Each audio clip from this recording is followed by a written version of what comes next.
Hello বন্ধুরা, আপনারা সবাই কেমন আছেন? আশা করি প্রত্যেকে ভালো আছেন। বন্ধুরা, আপনি যদি একজন সিনিয়র সিটিজেন ব্যক্তি হয়ে থাকেন এবং ভারতে বসবাস করে থাকেন, তাহলে কিন্তু এই ভিডিওটি আপনাদের জন্য অত্যন্ত গুরুত্বপূর্ণ। কারণ ভারত সরকার ভারতে বসবাসকারী প্রত্যেক সিনিয়র সিটিজেন ব্যক্তিদেরকে ট্রেনের টিকিটের ছাড় থেকে শুরু করে বিভিন্ন রকমের সুযোগ-সুবিধা প্রদান করে থাকে।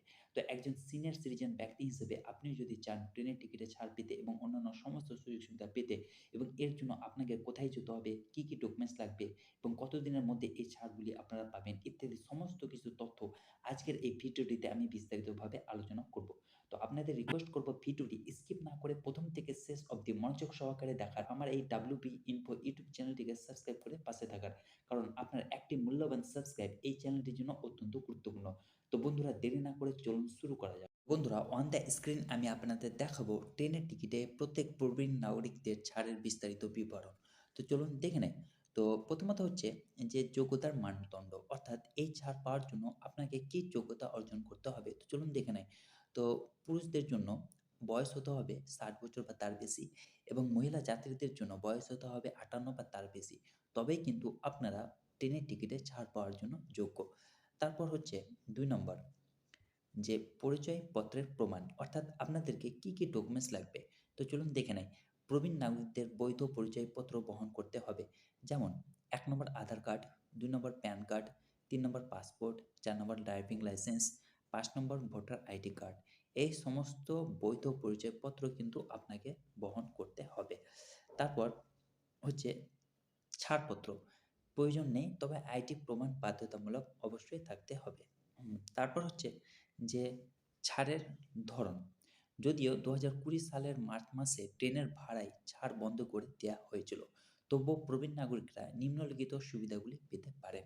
তো চলুন দেখে নেই। প্রবীণ ১ নম্বর হচ্ছে সংরক্ষিত আসন। অসংরক্ষিত কোচে সংরক্ষিত আসন একেবারে বরাদ্দ থাকবে। তারপর ২ নম্বর হচ্ছে নিম্ন বার্থ। প্রতি কোচে প্রবীণ নাগরিকদের জন্য সংরক্ষিত ৬টি নিম্ন বার্থ বরাদ্দ থাকবে। তারপর ৩ নম্বর হচ্ছে যে উচ্চ বার্থ। নিম্ন বার্থ উপলব্ধ না থাকলে উপরের বার্থ বরাদ্দ করা যেতে পারে। তারপর হচ্ছে যে এই ছাড় আপনারা কিভাবে পাবেন? চলুন দেখে নেই। ১ নম্বর অনলাইন বুকিং। IRCTC ওয়েবসাইট বা মোবাইল অ্যাপের মাধ্যমে অনলাইনে টিকিট বুক করতে হবে। ২ নম্বর হচ্ছে PRS কাউন্টার অর্থাৎ যাত্রী সংরক্ষণ ব্যবস্থা PRS কেন্দ্রগুলিতে ব্যক্তিগতভাবে টিকিট বুক করতে হবে। তারপর ৩ নম্বর হচ্ছে ডেডিকেটেড কাউন্টার। PRS কেন্দ্রগুলিতে প্রবীণ নাগরিকদের জন্য বিশেষ কাউন্টার বরাদ্দ করা হয়েছে। তারপর হচ্ছে যে অতিরিক্ত সুবিধা ১ নম্বর ডেডিকেটেড কোটা। নিশ্চিতকরণের সম্ভাবনা বাড়ানোর জন্য প্রবীণ নাগরিকদের জন্য পৃথক কোটার ব্যবস্থা করা হয়েছে। তারপর হচ্ছে যে হুইল চেয়ারের সহায়তা। প্রবীণ নাগরিকদের জন্য স্টেশনগুলিতে হুইল চেয়ার উপলব্ধ করা হয়েছে। তারপর ৩ নম্বর হচ্ছে বিশেষ অপেক্ষার ক্ষেত্র। প্রধান রেলওয়ে স্টেশনগুলিতে নিবেদিত অপেক্ষার ক্ষেত্র বরাদ্দ করা হয়েছে। তারপর হচ্ছে ৪ নাম্বার টিকিট বুকিংয়ে অগ্রাধিকার। প্রবীণ নাগরিকদের জন্য টিকিট বুকিংয়ে অগ্রাধিকার দেওয়া হয়েছে। তারপর হচ্ছে নিয়ম ও শর্তাবলী। ১ নম্বর ছাড় ছাড় হস্তান্তরযোগ্য নয়। ছাড় অন্য ব্যক্তির কাছে হস্তান্তরযোগ্য একেবারে নয়। তারপর ২ নম্বর হচ্ছে পরিচয়পত্রের প্রমাণ বাধ্যতামূলক। ছাড় পাওয়ার জন্য পরিচয় প্রমাণপত্র একেবারে বাধ্যতামূলক। তারপর হচ্ছে যে তৎকাল টিকিটে কিন্তু ছাড় একেবারে প্রযোজ্য নয়।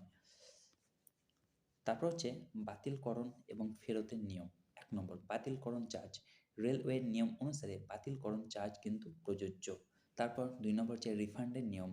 রেলওয়ের নিয়ম অনুসারে ফেরতের নিয়ম প্রযোজ্য। তো বন্ধুরা সিনিয়র সিটিজেন ব্যক্তিদের এই হচ্ছে ছাড়ের বিস্তারিত তথ্য। আশা করি ভিডিওটি আপনাদেরকে ভালো লেগেছে। যদি ভিডিওটি আপনাদেরকে ভালো লেগে থাকে তাহলে চ্যানেলটিকে সাবস্ক্রাইব করতে ভুলবেন না এবং ভিডিওটিকে যত পারবেন লাইক করবেন, বন্ধুদের সঙ্গে শেয়ার করবেন এবং কমেন্টস করবেন। ভালো থাকুন, সুস্থ থাকুন। ধন্যবাদ।